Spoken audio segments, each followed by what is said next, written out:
This video is sponsored by AMD। आप में से कई लोगों को पता होगा कि इस चैनल की शुरुआत हुई थी, जो पहला पीसी बिल्ड वीडियो था वो APU के ऊपर था। और आज इस वीडियो में मैं आपको इंट्रोडक्शन करवाने जा रहा हूं लेटेस्ट रिलीज हुए AMD Ryzen 8000G APUs। अगर आपको ना पता हो APUs क्या होते हैं, तो APUs होते हैं वो CPU जिन पे CPU तो मिलता ही मिलता है, साथ में इंटीग्रेटेड GPU भी मिलता है, यानी कि ग्राफिक कार्ड की जरूरत नहीं होती। AMD Ryzen 8000G सीरीज के APUs जो लॉन्च हुए हैं वो डेस्कटॉप परफॉर्मेंस में एक रेवोल्यूशन है। बहुत ही अच्छा मजा दे सकते हैं आपको अगर आप बहुत सस्ते में कंप्यूटर बनाना चाहते हैं। Zen 4 आर्किटेक्चर के साथ आने वाले इन APUs पे आपको परफॉर्मेंस तो बहुत अच्छी देखने को मिलती है, लेकिन साथ में बहुत ही ज्यादा एनर्जी एफिशिएंट हैं। भविष्य के किसी वीडियो में मैं आपको APUs के ऊपर कितनी पावर कंजम्पशन होती है एक पीसी के अंदर वो भी दिखा दूंगा कि कितना कम बिजली लेते हैं। बिल्कुल साफ साफ आपको बता देना चाहूंगा कि 8000G सीरीज के जो CPUs हैं वो गेमर्स के लिए भी हैं, कंटेंट क्रिएटर्स के लिए भी हैं, और एवरीडे यूज वाले, अगर आप सिर्फ क्रोम वगैरह करते हो या छोटे मोटे सॉफ्टवेयर चलाते हो, उनके लिए भी हैं। डेस्कटॉप एंथुसियास्ट जिन्हें पावर भी चाहिए और क्रिएटिविटी भी चाहिए अपने CPU से, 8000G सीरीज प्रोवाइड करवा सकती है। मैं आपको जितने भी लेटेस्ट 8000G सीरीज के APUs लॉन्च हुए उन सबके बारे में बता दे रहा हूं। 4 APUs के आपको नाम बताता हूं। Ryzen 7 8700G जो मैं आपको अभी दिखा रहा हूं, Ryzen 5 8600G, साथ में Ryzen 5 8500G और Ryzen 3 8300G। इन APUs पे आपको इंटीग्रेटेड ग्राफिक्स कार्ड तो मिलता ही मिलता है, साथ में अब आपको AI हार्डवेयर भी मिलता है। चलिए सबसे पहले मैं आपको बताता हूं कि Ryzen 7 8700G जो कि मैं इस्तेमाल कर रहा हूं इस समय, ये क्या है। मजाक नहीं कर रहा हूं, एक टाइम पे APUs जो है कमजोर CPUs माने जाते थे, लेकिन आज का Ryzen 8700G बहुत ही ताकतवर APU है और 8000G सीरीज का सबसे ताकतवर APU है चारों APUs में से।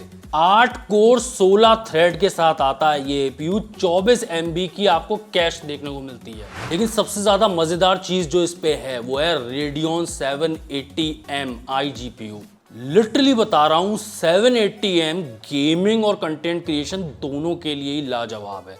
इस iGPU पे आपको बूस्टेड फ्रीक्वेंसी देखने की मिल जाती है 2.90 गीगाहर्ट्ज की। मेरे ख्याल से मुझे बताने की जरूरत नहीं है, लेकिन फिर भी बता देता हूं कि ये 4K वीडियो तो सपोर्ट करेगा ही करेगा, साथ में मल्टीपल डिस्प्लेस को भी सपोर्ट करेगा, जैसा कि एक नॉर्मल ग्राफिक कार्ड करता है। लेकिन यहाँ बिना ग्राफिक कार्ड के ही आपको APU से ही मल्टीपल डिस्प्लेस और 4K वीडियो मिल जाएगा। यानी कि दोनों ही प्रोडक्टिविटी और एंटरटेनमेंट में आपको मॉडर्न ग्राफिक आर्किटेक्चर का सपोर्ट अवेलेबल है। और मैं आपको एक बात बताऊं, AMD की एक बहुत पहचान रही है जो मैं 5000 सीरीज के देखता हुआ आ रहा हूं, बहुत ही ज्यादा एनर्जी एफिशिएंट है। सिमिलरली 8000G सीरीज भी है, बहुत ज्यादा एनर्जी एफिशिएंट है। इसकी एफिशिएंट कूलिंग में मदद करता है इसका एडवांस थर्मल मैनेजमेंट फीचर्स जो दे रखे हैं, यानी कि ये आप भूल जाओ कि कोई ओवर हीटिंग वगैरह होगी। ऑब्वियस सी बात है कि आपको कूलर एक अच्छा ही लेना होगा, तो और ज्यादा एफिशिएंट कूलिंग आपको मिल जाएगी। और 8700G जैसा APU अगर आपने खरीद लिया तो सही में आपका एक फ्यूचर प्रूफ पीसी बन सकता है। ऑब्वियस सी बात है, वो आपकी डिमांड्स पे भी डिपेंड करता है। हो सकता है आपकी और ज्यादा डिमांड्स हो तो आपको और बड़ा CPU और बड़ा ग्राफिक कार्ड और ज्यादा रैम चाहिए हो। लेकिन आप APU वाले हो अगर, तो बहुत ही बड़ा APU है 8700G। वैसे नॉर्मली पास में ये होता था ना कि APU खरीदते थे तो वो बड़े छोटे छोटे आया करते थे, तो ऑब्वियस सी बात है कि उनकी लिमिटेड लाइफ हुआ करती थी, लेकिन अब ऐसा नहीं है। चलिए अगले CPU के बारे में बात करते हैं, जो कि है Ryzen 5 8600G। ये भी 8700G की तरह बहुत ही शानदार APU है। इसमें आपको क्या क्या मिलता है? इसमें आपको 6 कोर 12 थ्रेड देखने को मिलते हैं 22 MB कैश के साथ। ऑब्वियस सी बात है, उस पे आपको 780M ग्राफिक्स कार्ड मिलते थे, इस पे आपको मिलते हैं Radeon 760M iGPU, जिसकी मैक्सिमम क्लॉक्स रीच करती हैं 5 गीगाहर्ट्ज तक। यानी कि मल्टीटास्किंग और भी कई कामों के लिए Ryzen 5 8600G भी मोर देन इनफ है। ऑब्वियसली ये भी बहुत पावर एफिशिएंट है और परफॉर्मेंस बहुत अच्छी है। गेमर्स के लिए भी, कंटेंट क्रिएटर्स के लिए भी 760M भी एक अच्छा iGPU है। इसका भी मैं रीजन बताऊंगा कि ये APUs क्यों इतना अच्छा परफॉर्म कर पा रहे हैं, इतनी परफॉर्मेंस कैसे निकल रही है। और मैं आपको बताऊं, हल्की फुल्की गेमिंग नहीं, अच्छी गेमिंग भी करवा सकते हैं, बड़े गेम भी चलवा सकते हैं। जल्दी से आपको आगे भी बता देता हूं, अगला APU है Ryzen 5 8500G। इस पे आपको क्या मिलता है? इस पे भी आपको मिलते हैं 6 कोर 12 थ्रेड और 22 MB की cash similar to Ryzen 5 8600G। लेकिन आप समझ गए होंगे कि इस पे iGPU अलग होगा जो कि मेन डिफरेंशियल फैक्टर है। इस पे आपको मिलता है Radeon 740M ग्राफिक्स। ऑब्वियसली बात है 780 और 760M से ये कमजोर होगा, but this is also very good for gaming and content creators और जिनको जरूरत है एक बहुत ही एफिशिएंट पावर एफिशिएंट पीसी बनाने की, तो उनके लिए बहुत अच्छा ऑप्शन है। आखिरी मैं आपको बता दूं Ryzen 3 8300G, इसके बारे में बेसिकली मैं ये कहना चाहूंगा, अगर आपका लोएस्ट बजट है ऑब्वियसली आप एपीयू की तलाश में हो तो बाकी सारी बातें बेईमानी है। 8300G आपके लिए एक बेहतरीन ऑप्शन हो सकता है अगर आप बहुत ही सस्ते में एपीयू की तलाश में हैं और लेटेस्ट जनरेशन के एपीयू पे आप आना चाहते हैं। अब मैं आपको थोड़े से गेमिंग बेंचमार्क और टेस्टिंग दिखाई दे रहा हूं जो मेरे पास है Ryzen 7 8700G का, कि गेम्स चला पाता है या नहीं। सबसे पहले मैं आपको बेंचमार्क दिखा रहा हूँ Cyberpunk 2077 में, और मैं FSR ऑफ और FSR ऑन के साथ दिखाऊंगा। इस समय मैंने FSR ऑफ कर लिया है, देखते हैं कितने फ्रेम रेट आते हैं Cyberpunk 2077 में। ये एक लेटेस्ट गेम है और सोच रहे हो आप एपीयू पे हम लोग खेल रहे हैं, और आप क्लियरली देख सकते हो कि यहाँ पे कई सारे कैरेक्टर्स हैं तो 35 और 37 तक FPS रहेंगे। जब एक कैरेक्टर से हम बाहर निकल जाएंगे दरवाजे से तब 40 के ऊपर चला जाएगा हमारा फ्रेम रेट। मैं आपको पूरा वीडियो तो नहीं दिखा दूंगा, इसलिए मैं आपको ये जल्दी से आगे बढ़ा देता हूँ जैसे कि आगे भी गेम्स जो हमारे कवर हो जाएं, लेकिन आप पॉज करके देख सकते हो कि कितना FPS मिलता है। एवरेज FPS हमारा 38 आया है विदाउट FSR। अब जरा FSR ऑन कर लें, अब आप ये समझो 38 भी बिना FSR के Cyberpunk 2077 नया गेम है, आप खेल सकते हो। और FSR ऑन करने के बाद सारी सेटिंग्स आपके सामने हैं, वो देखने के बाद अब आप देख सकते हो इसी जगह पे पहले आपको 35 37 मिल रहे थे और अब आपको 45 तक देखने को मिल रहे हैं। या कैरेक्टर्स अच्छे हैं, बाहर भी आ जाते हैं, रिमाइंड कर देते हैं। आपको एवरेज FPS मिल जाएगा 47 का। आप देख रहे हो अराउंड 10 से 12 FPS आपके बढ़ गए। नया गेम मैं आपको दिखाई दे रहा हूं, ये भी अपना लेटेस्ट गेम है RDR2 Red Dead Redemption 2। इसमें भी मैं FSR ऑफ करके ही चलाऊंगा गेम। सारी सेटिंग्स मैंने लो कर ली हैं भाई, आखिर है तो इंटीग्रेटेड GPU। आप ये देख सकते हो कि नॉर्मली आपको यहाँ पे 45 के FPS देखने को मिलेंगे। मैं प्रॉपर गेम प्ले भी चला दूंगा, इसमें आपको बेंचमार्क में गेम प्ले भी आता है, वो भी आप देख सकते हो। वैसे पॉज करके आप देख लेना इसमें एवरेज FPS हमारा कितना आता है, ये भी आप देख लेना। इसमें भी जब FSR ऑन करेंगे तो हम अच्छा खासा फ्रेम रेट देखने को मिलेगा। नॉर्मली तो आपको FSR ऑन करना ही चाहिए, उससे तो आप परफॉर्मेंस को छोड़ रहे हो अगर आप FSR ऑन नहीं कर रहे हो। ये बहुत बढ़िया टेक्नोलॉजी है अब स्केलिंग की, कई कंपनियों में आ रही है और FSR भी बहुत अच्छा है। इसमें देखते हैं हमें एवरेज FPS क्या मिलता है। लेकिन आप ये मत भूलना कि ये जो आप FPS देख रहे हो ये प्लेबल फ्रेम रेट है, इंटीग्रेटेड GPU पे आप गेम आराम से खेल सकते हो। अब 30 हो, अब 30 तो गलत कहना है, अब 40 हो।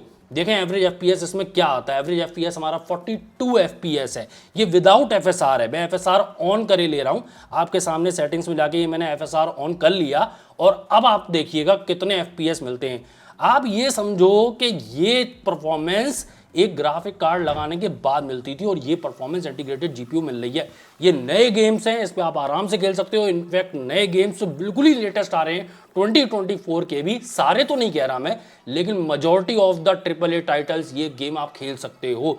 कई गेमों में आप 60 के पास पहुंच जाओगे, कई गेमों में आप 30 के ऊपर तो रहोगे ही रहोगे। लोएस्ट सेटिंग्स में खेल लिया आपने, सबसे बड़ी बात ये है। इसमें आपको एवरेज FPS जो मैं अभी गेम देख के भी बता सकता हूं कि आपको मिलेगा करीबन, पिछली बार कितना था 42 था हमारा, अब देखते हैं हम कितना हमें FPS मिलता है। 42 या 48 था मेरे ख्याल से। एवरेज FPS का इंतजार कर रहा हूं मैं कि कितना आएगा इसमें। और आप डिटेल्स भी देखो, बहुत ही अच्छी डिटेल्स है गेम की। एवरेज FPS आपका 48 पहुंच गया, 42 से 48 हम आ गए। तो आज आपने जाना AMD Ryzen 8000G CPUs के बारे में, जो कि बने हुए डेस्कटॉप पीसीज के लिए तो है ही, इनसे आप डेस्कटॉप बना सकते हो। आप चाहो तो इनसे स्मॉल फॉर्म फैक्टर पीसीज भी बना सकते हो, उसके लिए भी ये बेस्ट हैं।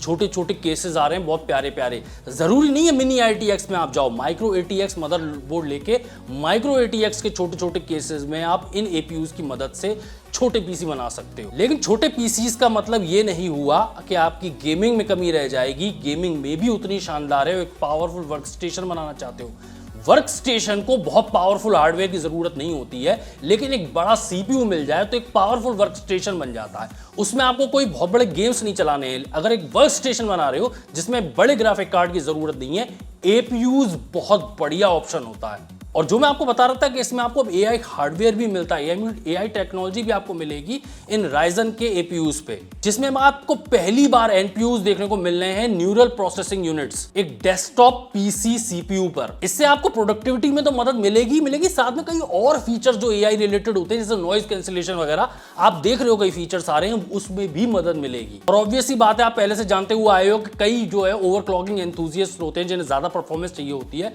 उनके लिए भी अवेलेबल है एक्सपो टेक्नोलॉजी और प्रिसिजन बूस्ट ओवरड्राइव, PBO कहते हैं जिसे। ये एडवांस्ड ओवरक्लॉकिंग और मेमोरी को और ज्यादा हाई फ्रीक्वेंसीज में चलाना है उसमें मदद करती हैं। गेमिंग में पता और कैसे ये एक्स्ट्रा एफर्ट दे, जैसे शक होता है ना कि APU है तो इतना थोड़ी ना निकाल देगा। अब आप जानते हो कि सिर्फ बेसिक प्रोसेसिंग से फ्रेम रेट नहीं निकलते हैं। अब आपके पास है AMD Fidelity FX super resolution 3, gaming experience में ये मदद करेगा। साथ में मदद करेगा सुपर रेजोल्यूशन टेम्पोरल अपस्केलिंग, जो कि फ्रेम रेट्स और ज्यादा बढ़ाता है। और obviously AMD fluid motion frames और मोशन वेक्टर्स 2 गुना तक फ्रेम रेट कर देते हैं ये। और कई मॉडर्न गेम्स 4K पे आप खेल सकते हो हाई सेटिंग्स पे। FSR 3 फ्रेम जनरेशन आपको कई अपस्केलिंग के क्वालिटी मोड्स देता है। परफॉर्मेंस चाहिए, परफॉर्मेंस ले लो, क्वालिटी चाहिए, क्वालिटी ले लो, आपके पास ऑप्शन है।